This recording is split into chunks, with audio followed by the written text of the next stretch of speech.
It's time to set those winning Week 13 DFS lineups. Okay, at QB this week, I like the values for Derek Carr and Carson Wentz, and I have value receivers to pair them with too. Carr is facing the Washington football team, who has surrendered the most FanDuel points per game this season to opposing quarterbacks, and I'm pairing him with a value Deshaun Jackson at only $5,200. Jackson and Carr connected last week for deep plays versus Dallas, and last weekend, even Tyler Lockett had a 96-yard game versus the football team. No Waller this week, and D-Jax could even see a few more targets.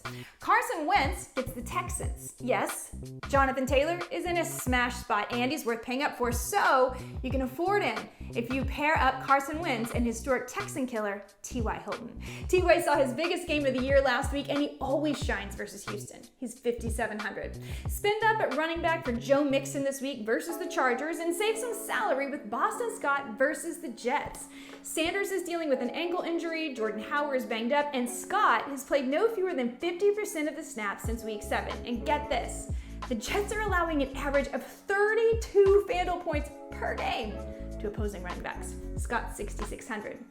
I like the value on Jamal Williams at only $6,500, likely leading the backfield for Detroit versus the Vikings, who've surrendered the 5th most FanDuel points to opposing running backs across the last 4 contests.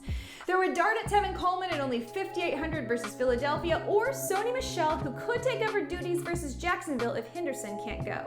At wideout, find more value with Josh Reynolds at $5,100. Last week we saw he and Goff connect for 70 yards and a TD, and this week Reynolds faces a Minnesota team that has surrendered the most FanDuel points to opposing wide receivers across the last 4.